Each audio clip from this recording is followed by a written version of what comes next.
This is the Aussie NFL Fantasy Show. You know how sometimes the first play of the game can be a real tone setter? Aussie. Yeah, I basically just went with Ashton Jen Teabag. NFL. He's not a walking 7 for 70 as I learnt last week when he went 1 for 5. Fantasy. I'd probably lean towards taking Henry maybe ahead of McCaffrey just because of what I've seen. The Aussie NFL Fantasy Show. Loading.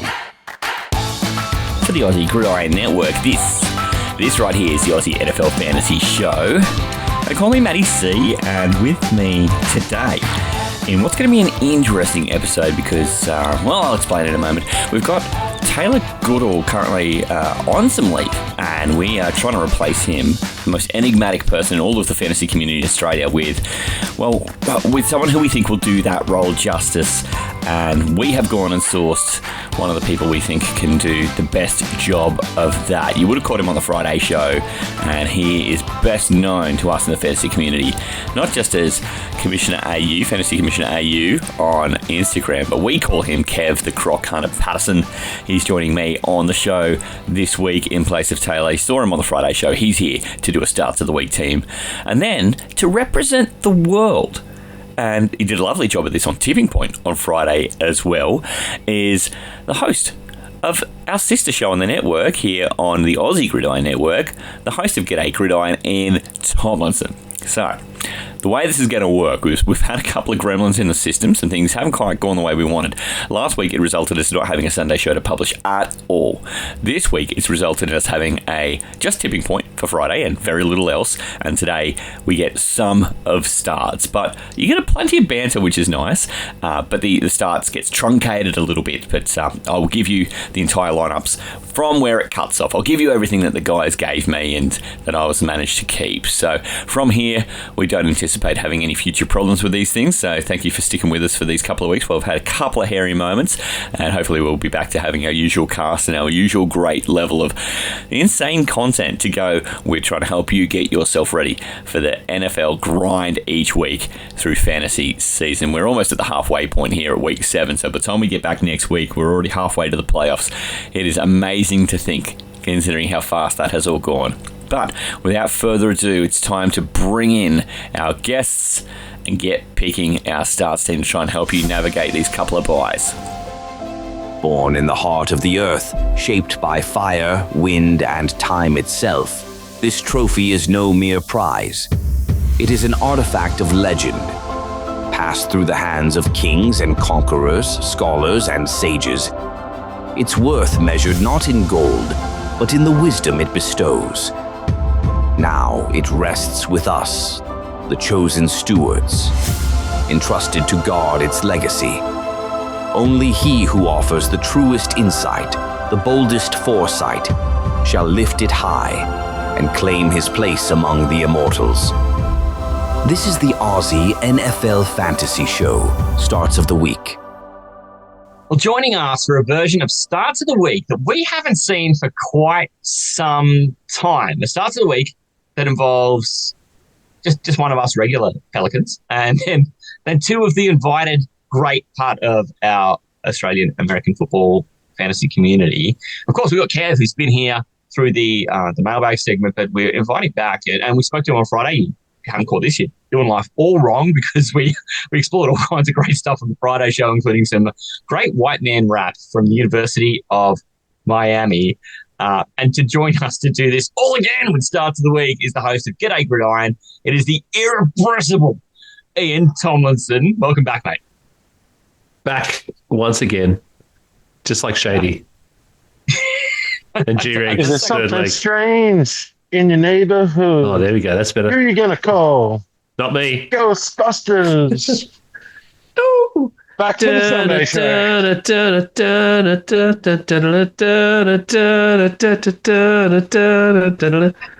Hey, Inferno Ghost. You've hit on my all-time number one favorite movie, Kev. Really?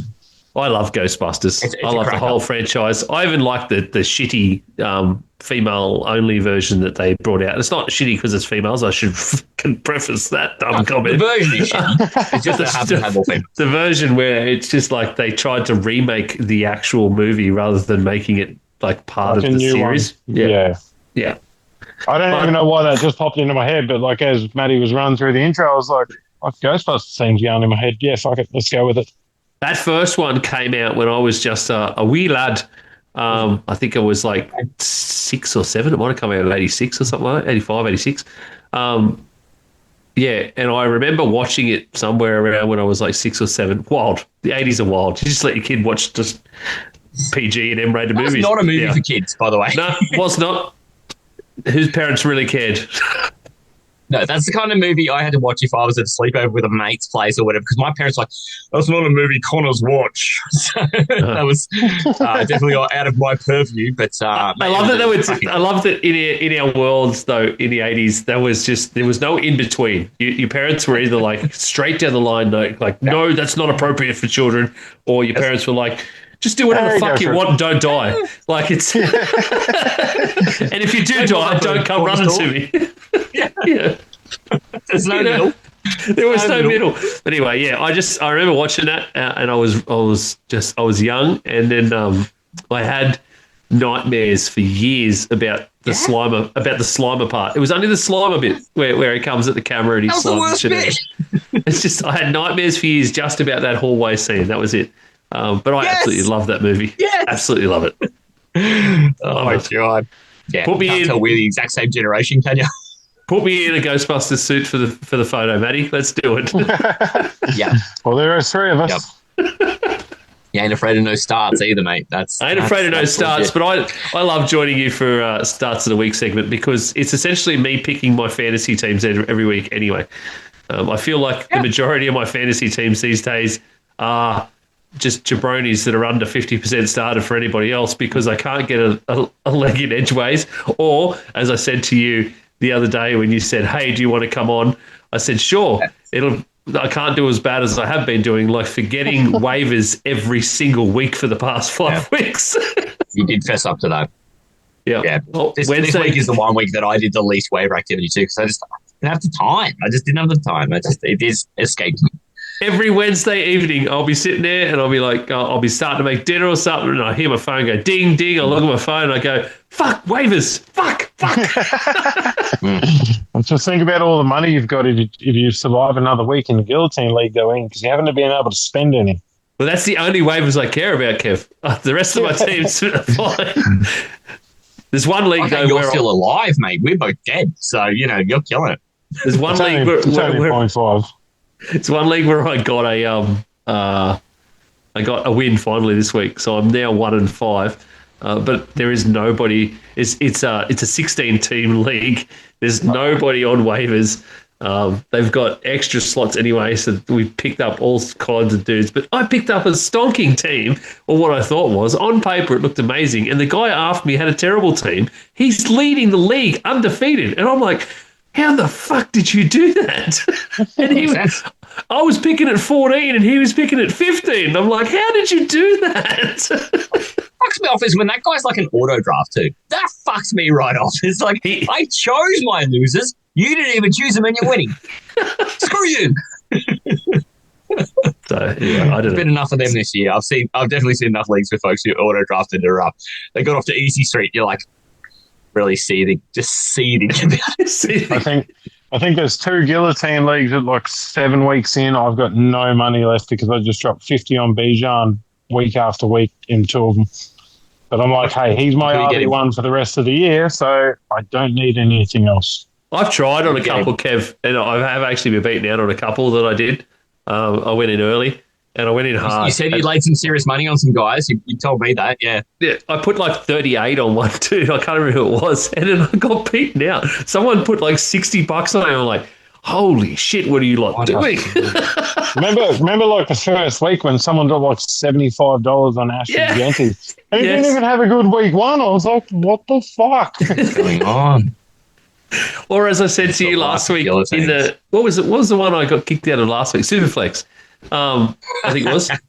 Or was it the tight end one? I can't remember. One of them I got shot from last week. And I watched all the waivers come through who bid on all the guys that had clearly not been performing for me because I'd been at the bottom of that league for weeks. It was a miracle that I held on. Skating, yeah, Yeah, and people are dropping like 40 or 50 bucks on it. I'm like, what are we doing? Oh my God. Yeah. Guillotine is a crazy life. Kev, thank you for introducing me to that, because I got to ride that as Vicarious with Taylor in one of the Guillotine leagues last year, but I joined one myself this year. That was enough for me. But just hearing the life of you guys who are in multiple is, and watching, because I haven't left that league, just watching what's going on in the league that I got chopped has been ridiculously fascinating. There was, oh my gosh, there was a point where 5 o'clock on a Wednesday, just fucking rush hour. There was a point early on where I went, I might have gone for too many. Yeah. Because it was really hard. I'm like, this is not sustainable. It's not like Kev helped us out either and like staggered the waiver times. So they all drop at once. I tried to. I could do them at different days, not different times. I was like, well, it kind of needs to happen on a Wednesday or a Thursday. I just wanted different times. Yeah, it wouldn't let me. I was like, okay, fuck it, mayhem it is. Yeah, and I can't imagine what it's like for people who are in multiple, because just it was stressful enough, and I was in one, and you folks who are in all these ones. I'm like, I just don't understand what kind of stress your mobile device is under.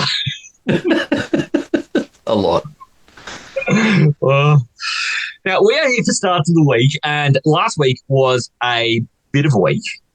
The overall scoring has got to be about the most disappointing I've seen this year, because we've introduced a fifth head every week, and we're doubling somebody's score. And last week, the three of us chuckleheads combined barely cleared 125 points. There has been weeks where people have scored. Gav had a scraps team. He didn't even participate in the one on the show. He then picked a team of people who we didn't pick on the show, and he scored 112 on his own 1 week. And the three of us dickheads could only manage, barely 130 points last week between a lot of us. Taylor's team, he had 23 from Dan Jones versus Arizona, and then nothing from anybody else. Carter, 8.4 at Indianapolis. Ridley, who was his captain, came out with a hamstring or some sort of injury where he only had 2.8 points on the board at the time. You double that, it's not even 6 points. You got not even 5 out of Kyle Pitts at Buffalo the other night, and then Ramondre Stevenson, a ghost, absolute ghost. He ends up with 44 points. Kev, your team, mate, you're looking all right in terms of how I thought you drafted it, but then you hadn't had double figures out of anybody going into Monday Night Football, and you had all your hopes resting on Caleb. That's something you're quite familiar with being a Bears fan. How did you hold up while that was happening, mate? Oh, yeah, mate, it was pretty heartbreaking, especially when that Rome TD got called back for a illegal formation lining up offside. Like, it was fucking like the shadow of his helmet in the neutral zone. Like, it was nothing. And then they basically didn't call another one all the rest of the night. And I was like, right, well, fuck you, ref. That one play would have been enough, because like the yardage is 2.5 points plus the 4 points for the touchdown for Caleb would have got you to 45.5 points, and that would have been enough to win the segment. So with that one play going against Caleb, and then the offense having to do other things, it meant that Caleb finished at 19.88 points. The rest of the team had Harvey scoring 6.5 against the Jets in that really difficult watch over in London. I am Manor scoring 5.7 for the Titans at Las Vegas, and then Mason Taylor had a really disappointing day over in London as well, with only 1.2 points. Double the points for Franklin versus the Jets too, but Troy Franklin only managed up at 3.1, so you double that, it's also a bit disappointing. It's just a tough day out. Kevin's up at 39.48. Only a handful of points behind Tay, and then only a Matty C. Dick away from my score. My guys, and I win the segment, but I don't know I can claim a win here. Matt Stafford goes and throws up a 9 against fucking Baltimore of all teams, who you expect him to play well against. Kareem Hunt did the exact same thing he did last time. I picked him and scored a 4.4. You can't pick that. 4.4 both times I've picked that hopeless bastard. Cooper Kupp is my he's like a saving grace. He gets a touchdown against the Jags. He scores 12 total points. And here I am praising him and pretty much worshipping the ground on which he walks, because no one else performs. David Njoku gets a 4, and Rashid Shaheed had 6 odd points, which I doubled in that game against the Patriots. So I end up with 13 from him, 45.1. So you can throw a blanket over us. There's about 6 points between us. We're all fucking licking windows on school bus, a lot of us. So we just, the special school bus. So that is starts of the week last week. The current standings, Taylor still has a lead. He has 435 aggregate points, 14 competition points. I've managed to bridge gap on him a little bit in second with 13 competition points and 410 points for my teams so far this year. And the world is languishing a little bit, Kev. They're on 9 and with 380 points. But tonight, mate, you don't need to worry about that. You're Taylor. You're in front. Yeah, I know what it's on about. I'm winning. Coasting, mate. Coasting. And Ian, it all falls to you, mate, to try and salvage this for the world. Mate, you've done a salvage job before. You come in and just fucking blind swung at the first thing you saw and hit it out of the fucking park into the car park. You've done this before, mate. I've also gone the complete opposite way too, though, Matty. That's true. That's true. Not as enigmatic, by the way. I would not be leaning on that when it comes to job interview. No, so up and down, mate. Up and down. No one wants to talk about the strikeouts. They all want to talk about the time you blasted ones three suburbs away, mate. Oh, okay then. I did do it 2 weeks in a row then. I didn't just do it. I did really well, and then so I'm pretty sure we're going to change your middle name to Judy too, because I think you picked him both weeks, and he just fucking had blow ups. I think he had 39 and 42 points himself those weeks, or something absurd. It was bananas. Yeah, bananas is right, mate. Loaded the bases, then hit a homer. So that leads us to here, and I'll win the segment, and it doesn't feel much like a win at all. But what we want to do is I'm going to set the draft order, and there isn't going to be a surprise because while I keep leaving the segment with the most points, I'm going to keep putting myself in third because it seems to be working. Kev, you're pseudo Taylor, and it has also been working that he's not been winning the segment since I put him in first. So Kev or Taylor, whichever you want to go by, you're in first, which makes it an Ian sandwich, baby. He's right in the middle. You get second round pick every round. Love being in the middle, mate. It's a lot of meat in that sandwich. Matty's like the little crusty bit of bread on the end of the loaf that's stuck on the bottom of this sandwich. Hey, nothing wrong with the ends. Nothing wrong with the ends. If you flip them over, they're all the same. That's a bit of perspective. This is a bit of a Forrest Gump laughs like a box and chocolates moment for me right there. That's an eye-opener. So we've got our draft order set, and we are... I don't quite know what's going on here, but we're going to go to Kev first. Kev, you get the first pick overall here in this draft. Where are you going to go knowing that you have to take the quarterback in the first 4 rounds? The last round, of course, as we did last week, is the captain round, and you can't captain the quarterback. So with all that known, where are you going to go? Yeah, I'm going to jump straight into the absolute bag of assholes that we were talking about in the green room, Matty, and that is running back, and I'm going to take Isaiah Pacheco, 30% started against Vegas. Ooh! What's the appeal? Give us the backstory here. Vegas haven't been exactly a great run defense, and he saw 70% of snaps last week. Season high for Pacheco, so I think they're just starting to trust him a bit more. You see Kareem Hunt's role dropping a little bit, and they're starting to use Brashard Smith a little bit more on the passing role, so I think you're just going to see a two-headed backfield eventually. But I think he hasn't had a touchdown all year. He's still been averaging around 5 yards a carry, and I think he's probably in for a pretty decent week this week. And honestly, I normally wouldn't take running back first, but it's just an absolute bucket of assholes. I've got to take the value whilst it's there because, yeah, it's fucking shit. I imagine you look down this sewer as well, Ian, and kind of discover the same thing that Kev has. It's not a lot of redeeming qualities. No, there's not. The disparity in sort of starts is huge. It's either over 50% or then they just drop to sort of 30 or below. And it just, it goes massively. There's a couple of guys sort of floating in that midsection, just like a good poo on top of the water. A floater. Delicious. I really wish. Have you got a floater you want to take at any position here? You got an idea where you want to go? It's like no one's picked up on stuff yet. And midweek he was also sitting there. Like I would love to be able to pick Jordan Mason at because he was sitting at 38. But it's like it's because they're coming off a bye, the Vikings. I feel like it could be floating too close to the wind to hit over that 50. That's where it's risky. Is that AJ still has the IR designation, so he could pop up. Also, because he's coming off a bye, it could just automatically pop up as well. The other one that was so I was sort of going, I thought you guys would say that, and I thought you'd talk me out of it because Jordan Mason has gone from 4% started by people who just clearly didn't move him out from a bye week to 38. Yeah. Which means he probably is going to track over 50 with some comfort.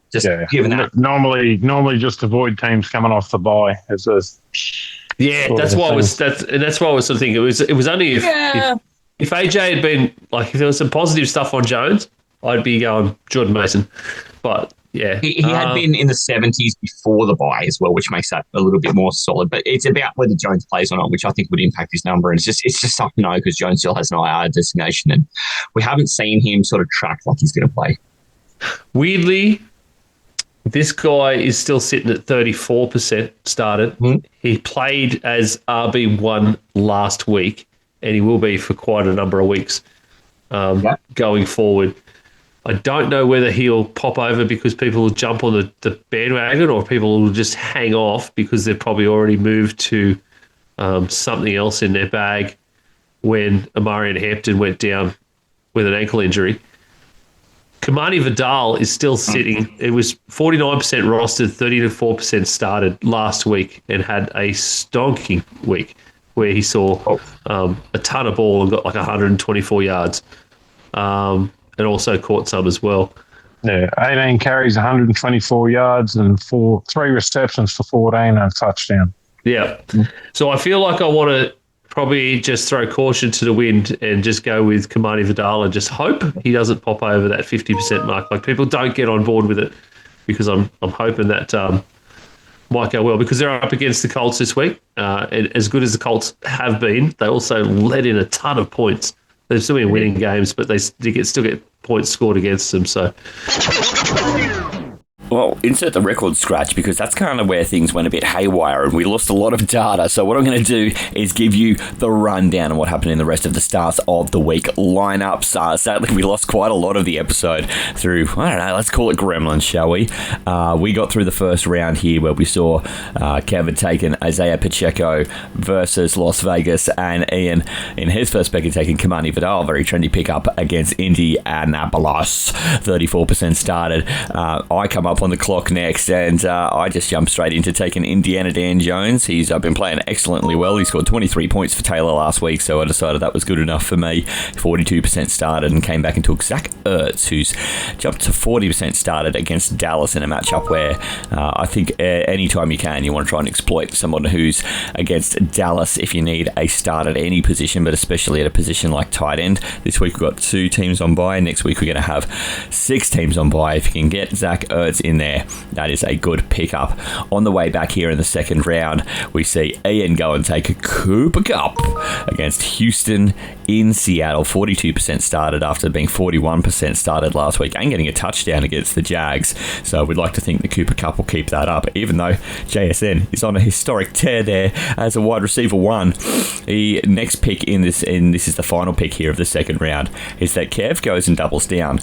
Last week, he took Mason Taylor on the world team. He only had 1.2 points in that game in London. It was a bit of a scrappy affair, but he's decided to double down and go and take Mason Taylor again this week, because this is where the matchups that really get bad for defenses to try and stop a tight end start. He's going to take Mason Taylor versus Carolina, and in the same vein, he's gone and taken Justin Fields, who had a pretty tough day out in London against the Broncos. Against Carolina this time round, 40% started, and you've got that as a bit of a stack too. Fields to Taylor will score you a touchdown twice. So in the third round now, we've got Ian. We know his team is Kamani Vidal and Cooper Kupp. He goes and takes his flex. He's got to be golden. We get a little bit of a sing-along there when we were recording it live. If you have kids who know the K-pop Demon Hunters album. Matthew Golden against Arizona. His targets and his usage are going up, and he's currently 30% started. So I think that's a really great pickup. He had a really nice week last week, and he just continues to grow in that offense, and especially while there's no Christian Watson and Jaden Reed is quite some time from being back. Looks like he's getting some trust out of Jordan Love. To wrap up the third round, I decided to do something we haven't seen for a while. I took Nick Chubb at Seattle. He had that 1 week where Woody Marks took everything. And aside from that, Nick Chubb has looked like he's kind of back in that role again. At Seattle, 28% started. Not the easiest defense to pick on, but if you are going to pick on them, you run the ball. We saw that's exactly what the Steelers did in that the Dublin game. So I'm picking on that. I'm going to take Nick Chubb to just run right up the middle against them. He's not much of a pass-catching threat, but he's definitely a 6-point threat and gets all that early down yardage. To wrap up my fourth round, I go and take Kendrick Bourne. And, it's not necessarily the easiest defense in the world, Atlanta. They're not difficult, especially when you're at home. So Atlanta don't travel so well. They play far better in the Dome, as we saw down in Georgia last week. But when you're on the road over on the West Coast, I think Kendrick Bourne, San Francisco, 37% started, makes a lot of sense. So my team at this stage is Dan Jones, Nick Chubb, Kendrick Bourne, and Zach Ertz. I have a captain yet to pick. On the way back on the fourth round, Ian is forced into taking a quarterback. He's got Kamani Vidal, Cooper Kupp, Matthew Golden. You cannot take a quarterback in the fifth round because the fifth round is your captain, so he doesn't have a tight end or a quarterback. Forced into taking a quarterback takes Sam Darnold versus Houston in that same game that I've got Nick Chubb. The reason he does that too is Darnold's back, mate. He had that really kind of difficult first week out against the 49ers, but since then he has just continued to look the part, every bit of the part that he looked last year when he was in Minnesota, and nobody with a closer magnifying glass over Minnesota than Ian Tomlinson. He was our resident Vikings fan. That makes his team Sam Darnold, Kamani Vidal, and Cooper Kupp with a flex of Matthew Golden, knowing he'll need a tight end in the next round who will be his captain. Kev has Justin Fields, Isaiah Pacheco, and Mason Taylor in his team. At this point, he goes and takes crowd favourite and Kev's favourite, Alec Ayamanor for the Titans, who's going up against New England this week. He's still only started in 16% of leagues, but he's been getting generally pretty common usage. He's getting between sort of 3 and 5 catches a week, but also now without Calvin Ridley there. That's the big thing. It looks like Ridley is going to be out for some significant period of time. Will be on the at least short-term IR, and that gives Alec Ayamanor much more room to be useful on that offense, and an offense that you can see Cam Ward is growing into. So with that said, Cam's team's now Fields, Pacheco, Ayamanor, and Taylor. Mason Taylor with a flex to go, who is going to be his captain. We swing back into the fifth round. Now, this is where it gets fun. I know that Ian doesn't have a tight end, and I do. I'm also here to pick a flex, and there are other options, but I decided I was going to stick with the tight end because I also like the idea of trying to suck up some targets that Calvin Ridley had left behind, and we'd already seen this role was increasing anyway, so I went and took a tight end, not only to make it more difficult on Ian, but also just for a bit of fun. I went and took Chig Okonkwo versus New England, 6% started. This is kind of a real shot to the sky, I guess, because Chig hasn't had the touchdowns. He hasn't had one of those like big breakout 100-yard sort of days either, but he just continues to grow. And the day he has it, I want to be in front of it. So I take Chig Okonkwo as my captain. We move to Ian with his last pick. His captain as well is going to be a tight end. Isn't this funny? We had Kev and Ian on for the tight ends show earlier in the week. Already I've got 2 tight ends on my team. One's a captain. Ian is going to have to captain a tight end. He decides he's going to take Cade Otton and take a ride on, well, there's a lot going on in Tampa Bay, but he's just got this sweaty man crush on Baker Mayfield. So to keep that rolling, he's taking Cade Otton. That receiving core is taking a bit of a slap around. We saw Chris Godwin back, and then he's out again. We see Emeka Ibuka gone as well. We don't have Jalen McMillan back. We will have Mike Evans back. Then what is it? Sterling Shepard and Tez Johnson, the MVP. Well, Ian reckons that means there's some space for Cade Otton to pick up some targets, and I like it. They're against Detroit, and he is also 6% started. So how about that? Ian's team now: Darnold, Vidal, Kupp, Otton as captain, and gotta be Golden. Kev, his side here is going to be wrapped up with a flex. We've never had this happen before. He went and took a tight end as his captain. So he's also going to have 2 tight ends, one of them as captain. And he goes and picks Harold Fannin Jr. for the Cleveland Browns against Miami. He is looking fantastic. He and Njoku had been sharing that role a little bit. Njoku has been battling with a bit of injury. Fannin is picking up some of that, and he is 25% started. And Kev is going to try and let good times roll against a horrible defense. That Miami team, absolutely awful. This is also the who gets fired first bowl, we think, too, from the coaches. Both 1 and 5 teams going into this game. One of them may not survive the weekend.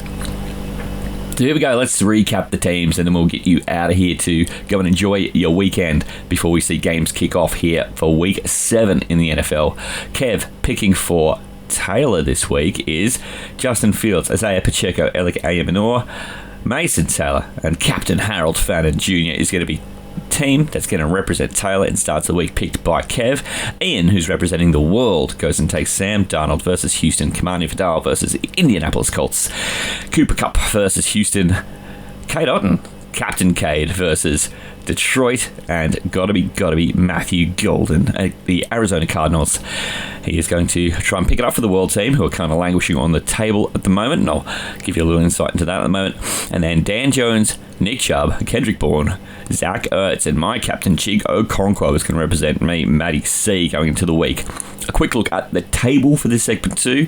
Taylor had got off to a good start, having come second 3 times and won 3 times. Won twice, second 4 times. He's got 14 competition points. I've got 3 wins, but I've also had 2 losses, so that doesn't help. And then a second place. So I've got 13 points. And the world team, we saw Jackson come in and hit it at the park in week 1 and go and throw up 3 points for the world team. But since then, in 5 weeks, they've managed just 6 points and are on 9. So it's Taylor 14, Matty 13, world 9. They could desperately use an Ian Magic week this week, and but he can do it. He threw up 2 magic weeks when I was away last year. Unexpectedly, he goes and throws up 2 magic weeks, so I know that he's got it in him. In the meantime, we're going to get out of here. We're going to hopefully see you set up for this week 7 in the NFL. Next week is the beginning of Bye-Mageddon. 6 teams on a bye, including both coming back from London, which is the Jags and the Rams. Then you also have the Seahawks, the Cardinals, the Lions, and the Raiders. They're all on bye as well. So 6 of them, and that will make starts of the week. Oh, I'm going to say ugly. It also means we're likely to have a lot of questions. So get your questions into the mailbag. We didn't have the mailbag this week. It's definitely nicer to have the guests come through and help analyse that. Aussie Voices helping Aussie Voices. But get them in. Anyone who sent one in, I'll respond to you personally too through the social media channels which you sent it in. But you can find me at Matty Podcast. You can find Taylor at Taylor41. He will be back in the next week or so. And you can also find us on Facebook and Instagram at Aussie NFL Fantasy Show. Good luck with your week 7. In the meantime, hooroo! The Aussie NFL Fantasy Show. Thanks to the Aussie Gridiron Network, Australia's home for NFL and Australian gridiron content. Discover everything the network has to offer, including G'day Gridiron, Pastry Press, NFL, and Aussie Gridiron Today. Buy merch and win free stuff. Visit the mothership at linktree/Aussie Gridiron Network. Hooroo!